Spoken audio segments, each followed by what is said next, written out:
আজকের ব্লগটা দুপুর থেকেই স্টার্ট করছি। দুপুরে রান্না বান্না করব, তার প্রিপারেশান নিচ্ছি। সব কিছু ধুয়ে কেটে রেখেছি। দুদিকে দুটো রান্নাও বসিয়ে দিয়েছি। দুদিকে দুটো রান্না করলে খুব তাড়াতাড়িও হয়ে যাবে। এদিকে কিছু আদা রসুন পেস্ট করে নিচ্ছি। আদা রসুন পেস্টগুলো হলেই আমি দুটো রান্না বসিয়ে দেব।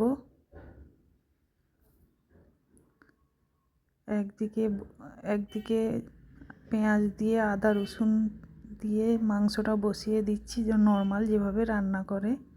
আর একদিকে উচ্ছে আলু বেগুন একটা সবজি বানাচ্ছি।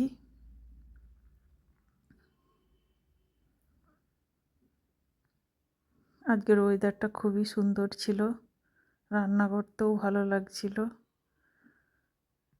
আর আপনাদের সঙ্গে গল্প করতেও ভালো লাগছে।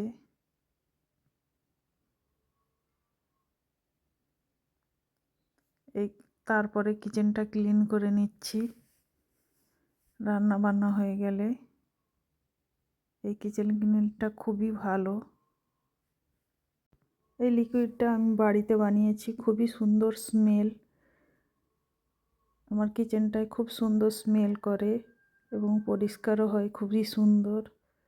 কিচেনটা ক্লিন করে নিয়েছি খুবই সুন্দরভাবে। আমার ভিডিওগুলো ভালো লাগলে লাইক এবং শেয়ার করবেন।